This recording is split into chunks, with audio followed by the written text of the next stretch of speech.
السلام عليكم ورحمة الله وبركاته حبايبي. النهارده مع بعض هنعمل كشري. تمام.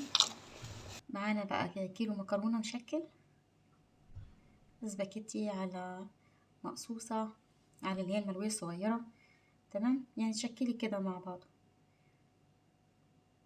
تمام، وعدس بجبة، مية تغلي ونحط العدس بجبة. ومعانا حلة تانية هنسلق فيها الحمص. تمام، هنبتدي بقى نقطع البصل بتاعنا اللي هنحمره.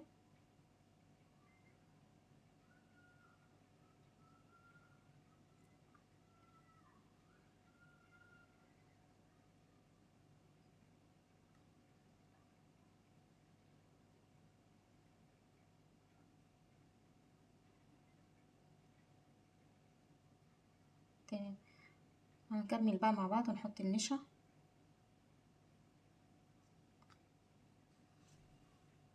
هنضرب الطماطم بتاعتنا بتاعت الصلصة. نبتدي بقى نحمر في البصل. اما بتحطي عليها النشا على البصلة، بعد ما تقطعيها تفركيها بالنشا جامد لحد ما تفكيكي البصل من بعضه. تمام، دلوقتي بقى نحط السمنة وشوية زيت عشان نعمل الطماطم بتاعتنا. ومعانا الثوم.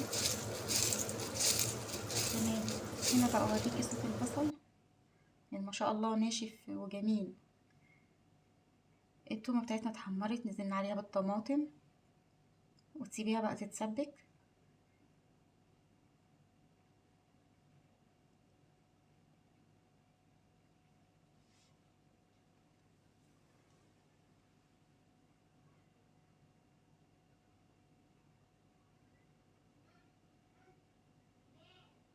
دلوقتي بقى هندق فصين توم مع قرن فلفل حراق. تمام، مشطشط عشان خاطر نعمل الدقة.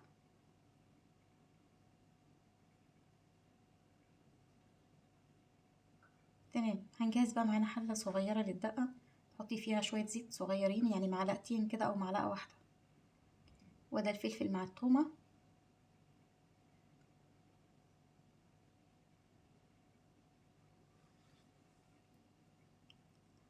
هنصفر بقى التومة شوية كده وبعدين ننزل عليها بالخل.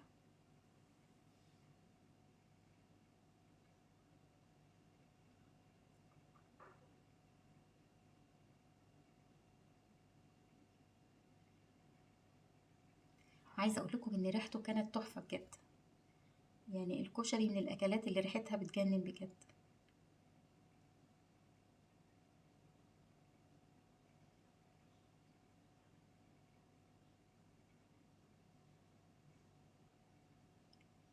تمام، دي معانا كزبرة ناشفة مطحونة، نحط معلقتين كزبرة.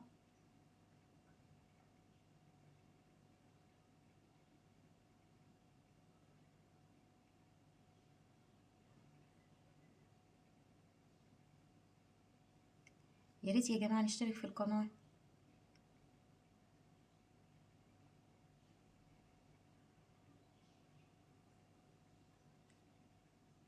تمام، حطينا بقى فلفل أسمر وحطينا كمون.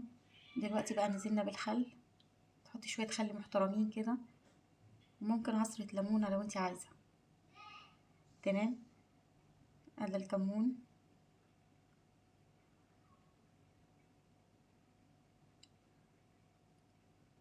والفلفل الأسمر كمان زي الفل. طبعا بقى نكون مجهزين معانا المية المغلية بتاعتنا.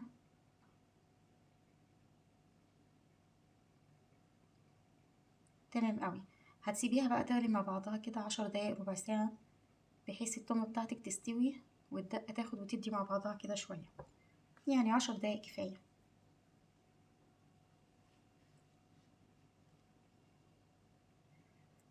تمام، دي بقى الفلفل أسمر وكمون ومعلقة سكر ومعلقة ملح هنحطهم للصلصة. تمام، وانا كنت بحاول بس اوريكم ايه اللي في الطبق، بس كانت الإضاءة عاكسة معايا خالص. دلوقتي بقى هنحط الحلة بتاعتنا على النار ونحط فيها شوية زيت برضو محترمين كده. هنخلي الزيت يسخن وننزل عليه بالمكرونة بتاعتنا، المكرونة المسلوقة.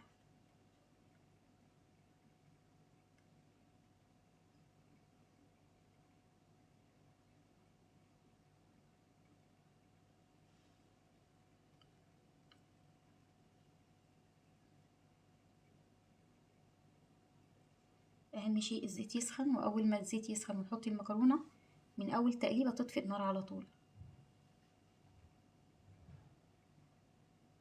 لسه شويه.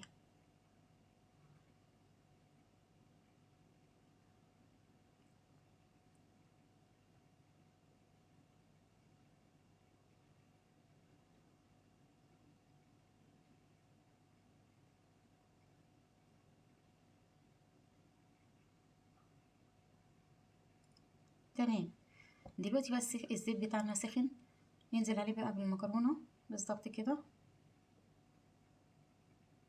كده احنا لسه مولعين النار على الحله بتاعتنا. تمام.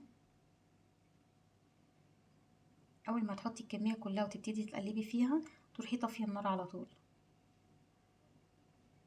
بالظبط كده. ما شاء الله المكرونه سواها حلو مظبوط، لا هي معجنه ولا حاجه، زي الفل. وطبعا بقى تسخين الزيت ده بيخلي المكرونه كلها مفرفطه حبه من حبه يعني. تمام. نبتدي بقى نحط الاكل بتاعنا، وده الكشري بتاعنا بألف هنا. ان شاء الله تجربوه يعجبكم ان شاء الله. سهله وبسيطه. مننساش الاشتراك واللايك. شكرا. السلام عليكم.